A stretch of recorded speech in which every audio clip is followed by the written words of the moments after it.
అంటే ముందున్నటువంటి సూర్య వ్యవస్థకి, ఇప్పుడున్నటువంటి సూర్య వ్యవస్థకి చాలా తేడా ఉన్నది. సూర్యగ్రహణం మీద మునుపెన్నడూ కూడా ఎవరు కూడా కని, విని ఎరుగనటువంటి విషయాలన్నీ చాలా కొత్తగా, నూతనంగా ఎవరు కూడా ఊహించనటువంటి విధంగా జరుగుతున్నటువంటి ఆ కారణాలను బట్టి ప్రకటన గ్రంథంలో ఉన్నట్టుగా ఖచ్చితంగా దేవుని యొక్క రాకడ సమీపంగా ఉన్నది. సూర్యుడు కంబల వలె నలుపైపోతాడు. అంటే యేసుక్రీస్తు ప్రభువారు బహిరంగంగా భూమి మీదకు అడుగుపెట్టేటువంటి సమయానికల్లా సూర్యుడు నల్లగా మారిపోతాడు అనేటువంటి విషయాన్ని ఆల్రెడీ చాలా నెలల నుంచి ఈ విషయం నేను చెప్తా ఉన్నాను. ఎందుకంటే నాసా వాళ్ళే దాన్ని డిక్లేర్ చేశారు. ఎందుకంటే బ్లాక్ స్పాట్స్ అనేటువంటివి సూర్యుడి మీద మొదలైనవి. కొంతకాలానికి సూర్యుడు ఇచ్చేటువంటి వెలుగు కూడా ఇవ్వలేనటువంటి స్థితిలోకి వెళ్ళిపోతాడని నాసా చెప్పింది.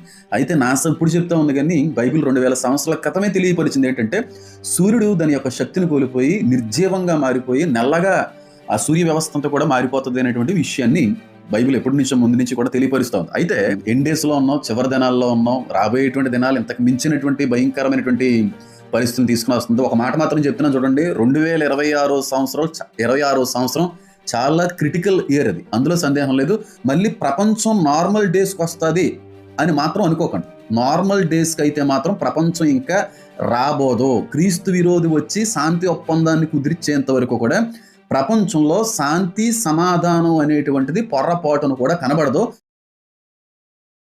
మత్తయి సువార్త 24వ అధ్యాయంలో చెబుతున్న క్రీస్తు రాక క్రీస్తు శకం 70లో జరిగింది అని మనము రుజువు చేయబోతున్నాము. త్వరగా ఇది రుజువు కాదు, కానీ అనేక విషయాలను చూసుకొని మనం ఇక్కడ రుజువు చేయవలసిన అవసరం ఉంది. హేమన్ బ్రదర్ ఏం చెప్తున్నాడంటే, ఈనాడు క్రీస్తు రహస్య రాకడ త్వరలో జరుగుతుంది అంటున్నాడు. త్వరలో అంటే ఎప్పుడు? అమెరికా ప్రెసిడెంట్ ట్రంప్ ఉన్నాడా? ట్రంప్ అధికారంలో ఉండగానే క్రీస్తు రాకడ జరుగుతుంది. అంటే ఏ రాకడ ఇది? రహస్య రాకడ అని చెబుతూ ఏం చెప్తున్నాడంటే, ఇక్కడ మనం ఏం చూసుకున్నాం, ఇక్కడ సూర్యచంద్రులు చీకటి కమ్మును అనే విషయాన్ని తీసుకొని ఆయన ఏం చెప్తున్నాడంటే, శాస్త్రవేత్తలు కనిపెట్టారు. ఏం కనిపెట్టారంట అంటే, సూర్యునికి తుప్పు పడుతుందంట. ఇప్పుడు ఆల్రెడీ ఎవరు కనిపెట్టారంట? శాస్త్రవేత్తలు కనిపెట్టారంట. సూర్యుడు ఆల్రెడీ తుప్పు పట్టాడు, శాస్త్రవేత్తలు దాన్ని అంతా బయట పెట్టారు. కాబట్టి ఇక్కడ జరుగుతున్న సందర్భం అంటే, ఇక్కడ సూర్యచంద్రులు చీకటి కమ్మే రోజు త్వరలో రాబోతుంది. అంటే యేసుక్రీస్తు రాబోతున్నాడు. ఈ యొక్క సందర్భము అంటే ఇక్కడ ఏమైతే మనం చూసుకుంటున్నామో అది త్వరలో జరగబోతుంది. ఆల్రెడీ శాస్త్రవేత్తలు బయట పెట్టారు. ఏమని? సూర్యుడు ఆల్రెడీ తుప్పు పట్టాడు, అంటే ఎర్రగా మారిపోతున్నాడు అని ఆయన చెప్పుకొచ్చాడు. ఇదంతా ఎందుకు చెప్పాడు అంటే, ఇదంతా జరగబోతుంది అని వాళ్ళ మైండ్లో ఉండడం వలన ఇదొక అబద్ధాన్ని వాళ్ళు చెప్పగలుగుతున్నారు. యేసుక్రీస్తు సువార్త ఫస్ట్ ఎవరికి వస్తుంది? ఇశ్రాయేలులకు వస్తుంది. ఇశ్రాయేలుకు సువార్త వచ్చి ఆ సువార్త అంటే వాళ్ళు మారడానికి క్రీస్తు 40 సంవత్సరాలు వాళ్ళకు అవకాశం ఇస్తాడు. 40 సంవత్సరాలు వాళ్ళకు అవకాశం ఇచ్చిన వారిలో కొంతమంది మారుతారు. మారని వాళ్ళను ఏం చేస్తాడంటే తీసివేస్తాడు. దానినే అంటే ఇశ్రాయేలులను తీసివేసే రోజును చెబుతున్నాడు ఇక్కడ. ఏమని? సూర్యచంద్రులు చీకటి కమ్మబోతున్నాయి అని. బబులోనియను అంటే బబులోను సామ్రాజ్యాన్ని తీసివేసేటప్పుడు కానివ్వండి, అస్సూరు సామ్రాజ్యాన్ని తీసివేసేటప్పుడు కానివ్వండి, ఇశ్రాయేలులను 70 సంవత్సరాలు బబులోని చెరలోనికి పంపించినప్పుడు కానివ్వండి, ఇలాంటి పదజాలాన్ని వాడాడు. ఏం పదజాలము? సూర్యచంద్రులు చీకటి కమ్మబోతున్నాయి అని. అంటే ఒక ప్రభుత్వాన్ని తీసివేయడానికి ఈ యొక్క పదజాలాన్ని వాడాడు.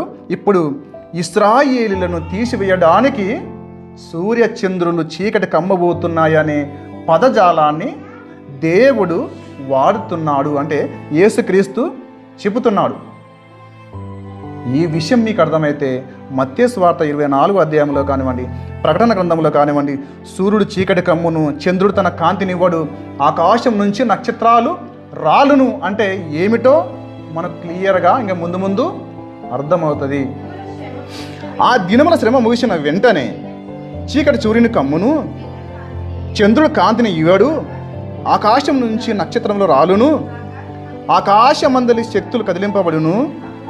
అప్పుడు మనిషి కుమారుని సూచన ఆకాశమందు కనబడును. అప్పుడు మనిషి కుమారుడు ప్రభావముతోను మహిమతోను ఆకాశ మేఘారుడై వచ్చుట చూచి భూమి మీద నున్న సకల గోత్రముల వారు రొమ్ము కొట్టుకుందురు. మరియు ఆయన గొప్ప బూరతో తన దూతలను పంపుచు వారు ఆకాశము యొక్క ఈ చివరి నుండి ఆ చివరి వరకు నలుదిక్కుల నుంచి ఆయన ఏర్పరచుకున్న వారిని పోగు చేతురు. అంటే ఇక్కడ క్రీస్తు రాకడ కనపడుతుంది. అంటే ఈ క్రీస్తు రాకడ ఏదో మనకు అర్థం కాకుండా చేస్తే, దీనితో పాటు క్రీస్తు రాజ్యం కూడా ప్రజలకు అర్థం కాకుండా పోతుంది అని దీనితో పాటు దాన్ని కూడా అర్థం కాకుండా చేశాడు అపవాది. అయితే మనం ఇప్పుడు ఏం చెప్తున్నాము, పోయిన వారం నుంచి మనం ఏం చెప్తున్నాము అంటే క్రీస్తు రెండవ రాకడ జరిగింది అని చెప్పాం. అనేకులు చెప్తున్న సందర్భం ఏమిటి అంటే, యూట్యూబ్లో కానివ్వండి, పెద్ద పెద్ద సంఘస్థులు కానివ్వండి, ఈ రాకడ రహస్య రాకడ అని చెప్తారు. అంటే క్రీస్తు రెండవ రాకడకు ముందు కొన్ని రోజుల ముందు రహస్య రాకడ ఉంటుంది. ఆ యొక్క రహస్య రాకడ క్రీస్తు రెండవ రాకడకు ముందు జరగబోతుందని చెప్పారు. అయితే కాదు, ఈ యొక్క రాకడ ఎప్పుడు జరిగింది అంటే క్రీస్తు శకం 70లో జరిగింది అని. ఆ రాకడ జరిగినప్పుడు ఏం జరుగుతుందంట, రాకడ జరిగినప్పుడు అంటే క్రీస్తు రాకడ జరిగినప్పుడు ఏం జరుగుతుందంట, ఆ దినమున శ్రమ ముగిసిన వెంటనే చీకటి సూర్యుని కమ్మును, చంద్రుడు కాంతిని ఇయ్యడు, ఆకాశం నుంచి నక్షత్రములు రాలును, ఆకాశమందలి శక్తులు కదిలింపబడును. అంటే క్రీస్తు వచ్చినప్పుడు ఇవి జరుగుతున్నాయని చెప్తున్నాడు. అంటే క్రీస్తు వస్తే ఆకాశం నుంచి నక్షత్రాలు రాలుతాయి అన్నాడు. సూర్యుడు చీకటి కమ్మును, చంద్రుడు చీకటి అంటే సూర్యుడు చంద్రుడు చీకటి కమ్మబోతున్నాయి, ఆకాశము నుంచి నక్షత్రాలు రాలుతాయి అని చెప్తున్నాడు. అసలు ఆకాశం నుంచి నక్షత్రాలు రాలవు, అసలు ఇది ఒక అలంకార రూపంలో రాయబడి ఉన్నది. ప్రకటన గ్రంథం 6వ అధ్యాయము 12వ వచనం. ఆయన 6వ ముద్రను విప్పినప్పుడు నేను చూడగా పెద్ద భూకంపం కలిగెను, సూర్యుడు కంబలి వలె నలుపాయను, చంద్రబింబమంతయు రక్తవర్ణమాయను, పెద్ద గాలి చేత ఊగులాడు అంజూరపు చెట్టు నుంచి ఆ కాలపు కాయలు రాలినట్లు ఆకాశ నక్షత్రములు భూమి మీద రాలెను. ఏమన్నాడు ఇక్కడ? అక్కడ మనం ఏం చూసుకున్నాం?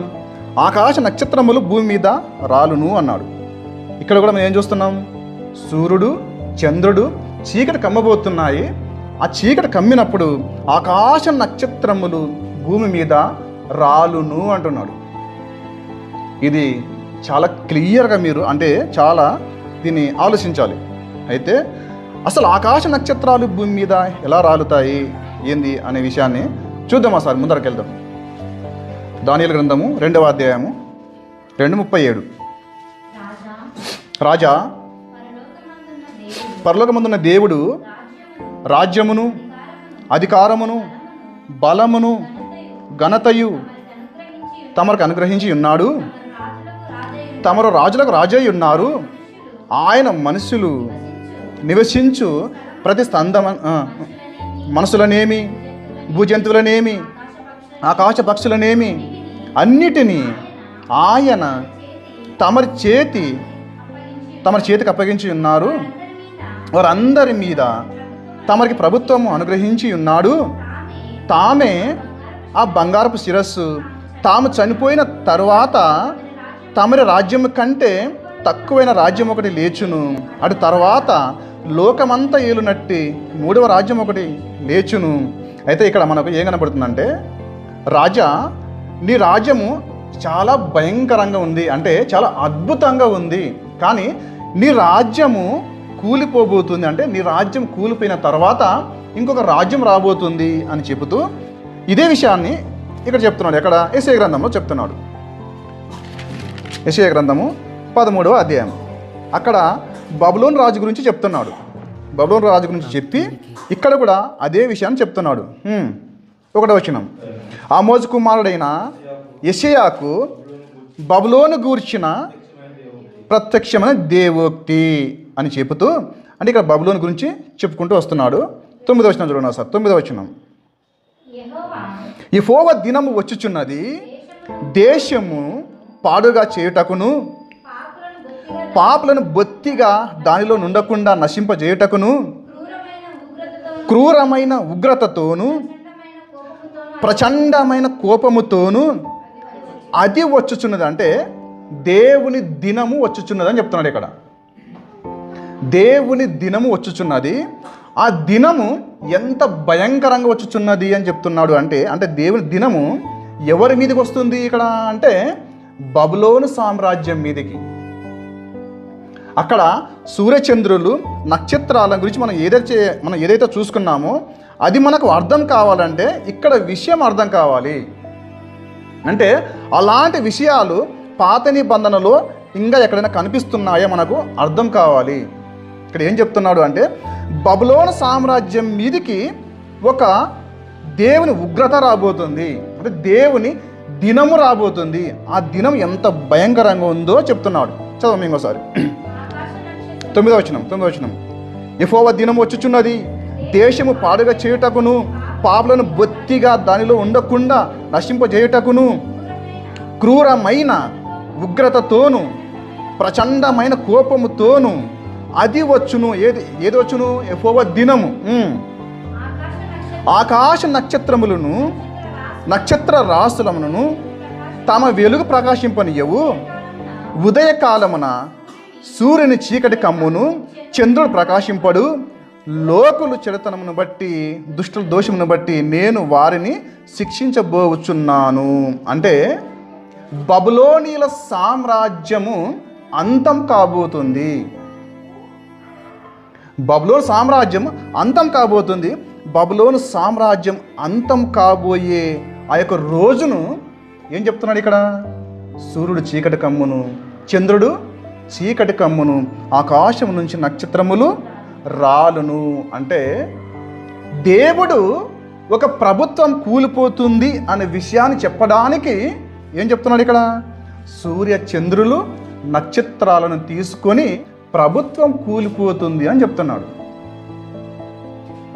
ఒక ప్రభుత్వం కూలిపోతుంది అనే విషయాన్ని చెప్పడానికి సూర్య చంద్రులు చీకటి కమ్మును అని చెబుతూ ఆకాశం నుంచి నక్షత్రములు రాలిపోవును. అంటే మీ ప్రభుత్వము ఇక ఉండదు, అంటే దేవుడు ప్రభుత్వాన్ని తీసివేయబోతున్నాడు అనే మాటను చెప్పడానికి ఏం చెప్పాడు?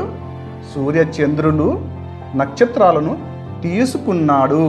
కానీ ఇది త్వరగా అర్థమయ్యే విషయము కాదు. ఇది మత్తయి సువార్త 24వ అధ్యాయం అర్థం కావాలి అంటే, క్రీస్తు రాజ్యం అర్థం కావాలి అంటే, మత్తయి సువార్తలో క్రీస్తు రాకడ అర్థం కావాలంటే మనకు క్రీస్తు దినము అంటే క్రీస్తు రాకడలు ఎన్ని విధాలుగా ఉన్నాయో మనకు అర్థం కావాలి.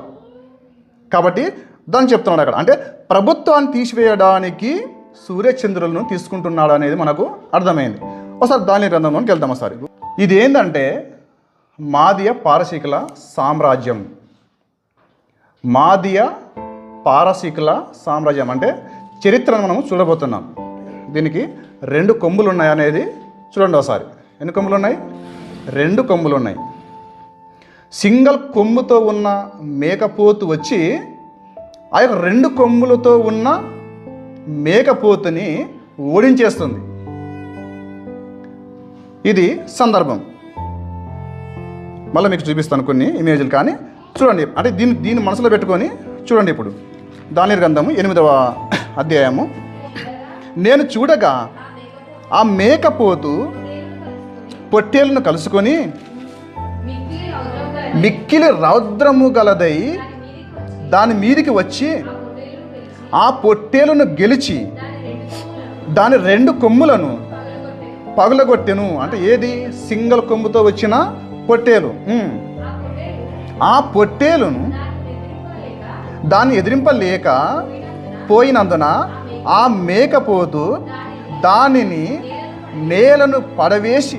ఇది 4 సామ్రాజ్యాలు ఉంటాయి దీనికి. అంటే 4 కొమ్ములు ఉంటాయి. 4 కొమ్ములు అంటే అలెగ్జాండర్ అనే వ్యక్తి రాజ్యాన్ని స్థాపిస్తాడు. అలెగ్జాండర్ అనే వ్యక్తి రాజ్యాన్ని స్థాపించిన తర్వాత ఒక 10 సంవత్సరాలకు అలెగ్జాండర్ చనిపోతాడు. అలెగ్జాండర్ చనిపోయిన తర్వాత ఆయనకు బదులుగా 4 రాజులు వస్తారు. ఎంతమంది? 4 రాజులు. అంటే ఒకే ప్రభుత్వంలో 4 భాగాలు తీసుకొని 4 రాజులు వస్తారు. ఆ 4 సామ్రాజ్యాలు అంటే ఆ యొక్క 4 ఉన్న ఆ యొక్క రాజులలో నుంచి ఒక కొమ్ము వస్తుంది. అంటే ఇంకొక రాజు పుడతాడు. మీకు అర్థం కావాలి. ఆ యొక్క 4 సామ్రాజ్యాలలో నుంచి అంటే 4 రాజులు ఎవరైతే ఉంటారో ఆ యొక్క 4 రాజులలో నుంచి ఒక రాజు వస్తాడు. ఆ రాజు ఇప్పుడు ఏం చేయబోతున్నాడో ఇప్పుడు మనము చూస్తున్నాం. ఇప్పుడు చదవమ్మా 9వ వచనం. ఆ కొమ్ములలో ఒక దానిలో నుంచి ఒక చిన్న కొమ్ము మొలిచెను. అది దక్షిణము గాను తూర్పు గాను ఆనంద దేశపు దిక్కు గాను అత్యధికముగా బలిసెను. అంటే ఇక్కడ ఆనంద దేశం అంటే ఏంటో తెలుసా? ఆనంద దేశం అంటే యెరూషలేము. అంటే ఈ కొమ్ము ఏం చేస్తుందంటే ప్రపంచాన్ని హస్తగతం చేసుకొని అనేక దేశాలను ఓడిస్తూ ఓడిస్తూ ఓడిస్తూ దాని కన్ను ఎక్కడ పడిందంట? ఆనంద దేశము వైపు మళ్ళిందంట. అంటే ఎవరు? ఇశ్రాయేలు దేశం. దాని 2 కొమ్ముల మధ్య నున్న ఆ పెద్ద కొమ్ము వారి మొదటి రాజును సూచించుతున్నది. అది పెరిగిన పిమ్మట దానికి బదులుగా 4 కొమ్ములు పుట్టినవి కదా.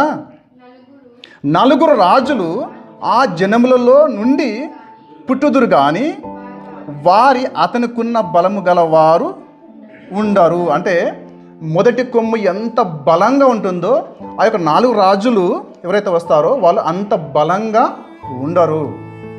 అంటే ఆ యొక్క పెద్ద కొమ్ము ఏదైతే ఉందో అంటే ఎవరైనా అలెగ్జాండర్ ది గ్రేట్ అలెగ్జాండర్. ఒకసారి ఆయన ఫోటో చూద్దాం ఒకసారి. ఈయన ఆ వ్యక్తి చూడండి ఒకసారి. ఇక్కడ అలెగ్జాండర్ అనే వ్యక్తి పెద్ద కొమ్ము. అంటే ఇక్కడ 4 రాజులు ఎవరైతే వస్తారో వాళ్ళు వస్తారు కానీ ఈయనకున్నంత బలముగా ఉండరు. చదవండి. అతడు గెలుచును కానీ తన సుబలము వలన గెలువడు. ఆశ్చర్యముగా శత్రువులను నాశనం చేయును. అభివృద్ధి పొందుచు ఇష్టమైనట్టుగా జరిగించుచు బలవంతులను అనగా పరిశుద్ధ జనమును నశింపజేయును. ఇక్కడ మీరు ఆలోచించండి. ఇక్కడ బలవంతులు అన్నాడు. బలవంతులు అన్నాడు. ఇక్కడ ఎవరా బలవంతులు అంటే పరిశుద్ధ జనము అన్నాడు. పరిశుద్ధ జనమును నశింపజేయుచున్నాడు అన్నమాట చూస్తున్నాం. అక్కడ క్షేమముగా నున్న కాలమందు అనేకులను సంహరించును. అతడు రాజాతి రాజుతో యుద్ధం చేయును గాని కడపట అతని బలము దైవాధీనము వలన కొట్టివేయబడును. అంటే ఇక్కడ బలవంతులు అంటే ఎవరు? బలవంతులు అంటే ఇశ్రాయేల్ దేశంలో ఉన్న విశ్వాసులు, ఇశ్రాయేల్ దేశంలో ఉన్న దేవుని ప్రజలు. అంటే దేవుని ప్రజలను అనేకులను చంపబోతున్నాడు ఈయన. ఎవరు? చిన్న కొమ్ము. అంటే ముందుగా పెద్ద కొమ్ము వస్తుంది. పెద్ద కొమ్ము చనిపోయిన తర్వాత దానికి బదులుగా 4 కొమ్ములు వస్తున్నాయి. ఆ 4 కొమ్ములలో నుంచి ఒక చిన్న కొమ్ము వస్తుంది. ఆ చిన్న కొమ్ము ఏం చేస్తుంది ఇక్కడ అంటే రాజాతి రాజుతో యుద్ధం చేస్తుంది అని చెప్తున్నాడు. ఆ చిన్న కొమ్ము ఎవరో కూడా చూద్దాం ఒకసారి. ఈయన అంతియోకు. ఈయన పేరేం పేరు? అంతియోకు. అంతియోకు అనే వ్యక్తి వస్తాడు. ఇప్పుడు మనకి ఇక్కడ క్లియర్గా మనకు అర్థం కావడానికి ఇదంతా మీకు ఎందుకు చూపించాను అంటే రాజాతి రాజుతో యుద్ధం చేస్తాడు. బలవంతులను అనగా పరిశుద్ధ జనమును నశింపజేయును. పరిశుద్ధ జనం అనేది మీకు క్లియర్గా ఇక్కడ మనసులో పెట్టుకోండి. అంటే ఆ చిన్న కొమ్ము పరిశుద్ధులను ఏం చేస్తుందంట? నశింపజేస్తుంది. అంటే ఈ యొక్క పరిశుద్ధులను నశింపచేసే ఆ యొక్క గడియను ఏం చెప్తున్నాడో ఇప్పుడు చూడండి ఒకసారి. ఎక్కడ 10వ వచనం, ఆకాశ సైన్యం నంటునంతగా పెరిగి నక్షత్రములలో కొన్నిటిని పడవేసి కాళ్ళ క్రింద అనగద్రొక్కుచుండెను. ఇప్పుడు మీకు అంటే ఈ యొక్క విషయాన్ని మీకు అర్థం చేయించడానికి అదంతా మీకు తిప్పుకొని వచ్చాను ఇప్పుడు నేను. ఆ రాజు ఎవరు? ఆ రాజు ఇశ్రాయేలును ఏం చేయబోతున్నాడు? ఎలాంటి దాడి చేయబోతున్నాడు? అసలు ఇశ్రాయేలు పరిశుద్ధులకు ఏం జరగబోతుంది అంటే ఇక్కడ చెప్తున్నాడు. ఏమని? ఆకాశ సైన్యం అంటున్నంతగా పెరిగి నక్షత్రములలో కొన్నిటిని పడవేసి కాళ్ళ క్రింద అనగద్రొక్కుచుండెను. అసలు ఈ రాజు ఏంటి? ఆ రాజు నక్షత్రములను పడవేసి కాళ్ళ కింద త్రొక్కుచుండెను అంటే మీకు ఏమైనా అర్థమైందా? ఆకాశ నక్షత్రములను కాళ్ళ కింద అనగద్రొక్కుచుండెను అంటే ఇశ్రాయేలులను అనేకులను చంపబోతున్నాడు అనే మాటను చెప్పడానికి ఇక్కడ ఏం చెప్తున్నాడు? ఆకాశ నక్షత్రములను కింద పడవేసి కాళ్ళ కింద త్రొక్కుచుండెను అని చెప్తున్నాడు. నక్షత్రాలు రాలెను అనే మాట మీకు అర్థం కావాలంటే ఇక్కడ సందర్భం అర్థం కావాలి. ప్రకటన గ్రంథంలో కానివ్వండి, మత్తయి వార్తలో కానివ్వండి, ఆకాశ నక్షత్రములు భూమి మీద రాలెను అంటే ఇక్కడ సందర్భాలు అంటే దేవుడు ఎలాంటి పదజాలాన్ని వాడుచున్నాడు, ఎలాంటి అలంకార భాషను వాడుచున్నాడు మనకు అర్థం కావాలి. మనకు అర్థం కాకపోతే మనం ఏమనుకుంటామంటే నిజంగా నక్షత్రాలు రాలిపోతాయేమో అని చెప్పి మనం అర్థం చేసుకుంటాం. అది ఏమవుతుంది? వాక్య వక్రీకరణ అవుతుంది. నిజంగా సూర్యుడు బ్లాక్ అవుతాడేమో, నిజంగా చంద్రుడు బ్లాక్ అవుతాడేమో అంటే చీకటి కమ్మబోతున్నాయేమో అని చెప్పి మనము అనుకుంటాము. ఎప్పుడు జరుగుతుందని చెప్తున్నారు అంటే 7 ఏళ్ల శ్రమలు ఉంటున్నాయి. 7 ఏళ్ల శ్రమల కాలములో సూర్యుడు చంద్రుడు మొత్తం చీకటి కమ్మబోతున్నాయి. ఆకాశ నక్షత్రాలు కూడా భూమి మీద రాలుతాయని చెప్తున్నారు అక్కడ వాళ్ళు. ఎవరు? ఈనాడు చెప్తున్న బోధలు. అంటే అదంతా కూడా వాక్య వక్రీకరణ జరుగుతుంది. అంటే క్రీస్తు రాజ్యం అర్థం కాకుండా వీటితో పాటు క్రీస్తు రాజ్యం కూడా కొట్టుకొని పోవాలని అప్పవాది ప్లానింగ్ ఇది. కాబట్టి క్రీస్తు రాజ్యం మనకు అర్థం కావాలంటే ఇవన్నీ కూడా మనకు అర్థం కావాలి. ఇప్పుడు మనకి ఏమర్థమైంది? ఇక్కడ ఆకాశ నక్షత్రములను కొన్నిటిని పడవేసి కాళ్ళ క్రింద అనగద్రొక్కుచుండెను అంటే ఇక్కడ ఇశ్రాయేలును అంటే కొన్ని వేల మందిని ఆ యొక్క రాజు చంపబోతున్నాడు అనే మాటను చెప్పడానికి ఇక్కడ ఆకాశ నక్షత్రాలను కాళ్ళ కింద త్రొక్కుచుండెను అనే మాటను ఇక్కడ మనము చూస్తున్నాము.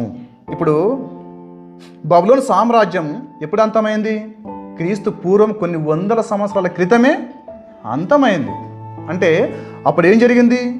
ప్రభు దినము జరిగింది, ప్రభు రాక జరిగింది. ఆ రాక ఎలా జరిగింది? ఆకాశ నక్షత్రములు రాలిపోతే ఎంత భయంకరంగా ఉంటుందో ప్రభుత్వం కూలిపోతే అంత భయంకరంగా ఉంటుంది అనే మాటను దేవుడు వాడుచున్నాడు తప్ప అక్కడ మనకు కనిపిస్తున్నవన్నీ కూడా అలంకార భాష. అది అర్థమవుతుందా? అలంకార భాష అది. ఇక్కడ మనకు దానియేలు గ్రంథంలో కూడా ఏమంటున్నాడు?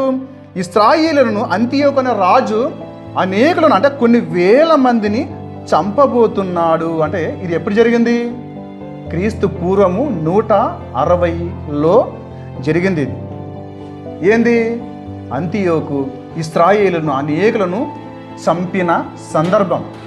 ఆ సందర్భాన్ని ఇక్కడ చెప్తున్నాడు. ఏమని?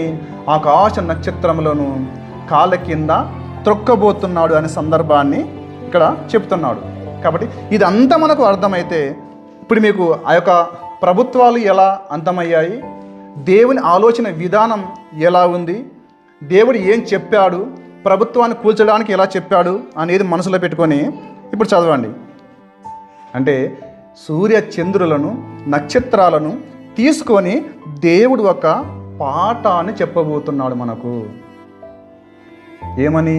ఒక ప్రభుత్వాన్ని తీసివేయడానికి చెప్తున్నాడు, ఒక ప్రభుత్వాన్ని స్థాపించడానికి చెబుతున్నాడు, ఒక కుటుంబాన్ని స్థాపించడానికి చెబుతున్నాడు. వాళ్ళు ఇదంతా మనసులో పెట్టుకొని ఇప్పుడు చదవండి ఒకసారి మత్తయి సువార్త త్వరగా.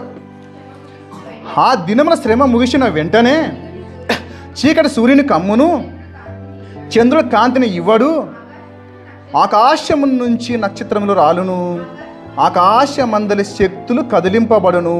అంటే ఇప్పుడు క్రీస్తు రాక జరుగుతుంది. ఇక్కడ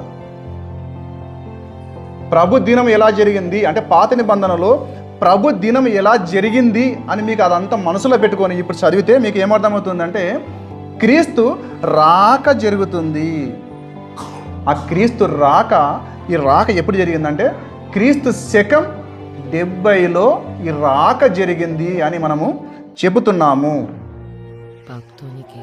రహస్య రాకడా అని చెప్తున్నారు. దీన్ని ఏమంటున్నారు? రహస్య రాకడా అంటున్నారు. అంటే దొంగ వచ్చినట్టు వచ్చును అంటే యేసుక్రీస్తు ఎలా వస్తాడంటే ఇక్కడ దొంగ వచ్చినట్టు వచ్చును అనే మాటను పలికాడు. కాబట్టి ఏం చెప్తున్నారు అంటే దీన్ని రహస్య రాకడా అన్నారు.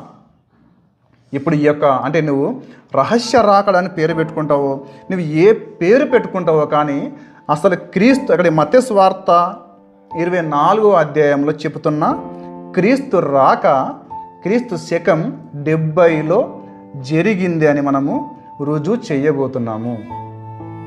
త్వరగా ఇది రుజువు కాదు. మన పాత నిబంధనలో ఎన్నో విషయాలను చూసుకుంటూ వచ్చాము, కానీ అనేక విషయాలను చూసుకొని మనం ఇక్కడ రుజువు చేయవలసిన అవసరం ఉంది. ఇదంతా జరగబోతుంది అని వాళ్ళ మైండ్లో ఉండడం వలన ఇదొక అబద్ధాన్ని వాళ్ళు చెప్పగలుగుతున్నారు. ఇప్పుడు మనకి ఏమర్థమవుతుంది అంటే ఇశ్రాయేలులను తీసివేయడానికి ఈ యొక్క మాటను చెప్తున్నాడు. అంటే ఇశ్రాయేలులను ప్రపంచాన్ని ఏకము చేయాలి. ప్రపంచాన్ని ఏకము చేయాలి అంటే ఏం జరగాలి అంటే ఇశ్రాయేలులో చేసిన పాపాన్ని మొత్తము తీసివేయాలి. యేసుక్రీస్తు సువార్త ఫస్ట్ ఎవరికి వస్తుంది? ఇశ్రాయేలులకు వస్తుంది. ఇశ్రాయేలుకు సువార్త వచ్చి ఆ సువార్త అంటే వాళ్ళు మారడానికి క్రీస్తు 40 సంవత్సరాలు వాళ్ళకు అవకాశం ఇస్తాడు. 40 సంవత్సరాలు వాళ్ళకు అవకాశం ఇచ్చినా వారిలో కొంతమంది మారుతారు. మారని వాళ్ళను ఏం చేస్తాడంటే తీసివేస్తాడు. దానినే అంటే ఇశ్రాయేలులను తీసివేసే రోజును చెబుతున్నాడు ఇక్కడ. ఏమని? సూర్య చంద్రులు చీకటి కమ్మబోతున్నాయి అని. బబులోను సామ్రాజ్యాన్ని తీసివేసేటప్పుడు కానివ్వండి, అస్సూరు సామ్రాజ్యాన్ని తీసివేసేటప్పుడు కానివ్వండి, ఇశ్రాయేలులను 70 సంవత్సరాలు బబులోను చెరలోనికి పంపించినప్పుడు కానివ్వండి, ఇలాంటి పదజాలాన్ని వాడాడు. ఏం పదజాలము? సూర్య చంద్రులు చీకటి కమ్మబోతున్నాయి అని. అంటే ఒక ప్రభుత్వాన్ని తీసివేయడానికి ఈ యొక్క పదజాలాన్ని వాడాడు. ఇప్పుడు ఇశ్రాయేలులను తీసివేయడానికి సూర్య చంద్రులు చీకటి కమ్మబోతున్నాయనే పదజాలాన్ని దేవుడు వాడుతున్నాడు. అంటే యేసుక్రీస్తు చెబుతున్నాడు. ఈ విషయం మీకు అర్థమైతే మత్తయి సువార్త 24వ అధ్యాయంలో కానివ్వండి, ప్రకటన గ్రంథంలో కానివ్వండి, సూర్యుడు చీకటి కమ్మును, చంద్రుడు తన కాంతినివ్వడు, ఆకాశం నుంచి నక్షత్రాలు రాలును అంటే ఏమిటో మనకు క్లియర్గా ఇంకా ముందు ముందు అర్థమవుతుంది. ప్రతి మాటను చరిత్రను మనం బేస్ చేసుకొని చదవాలి. దేవుని ఆలోచన ఏమయ్యిందో మనము అర్థం చేసుకోవాలి. దేవుని సంకల్పం ఏమయ్యిందో మనకు అర్థం కావాలి. కాబట్టి దేవుని ఉద్దేశాన్ని మనము పసిగట్టాలి.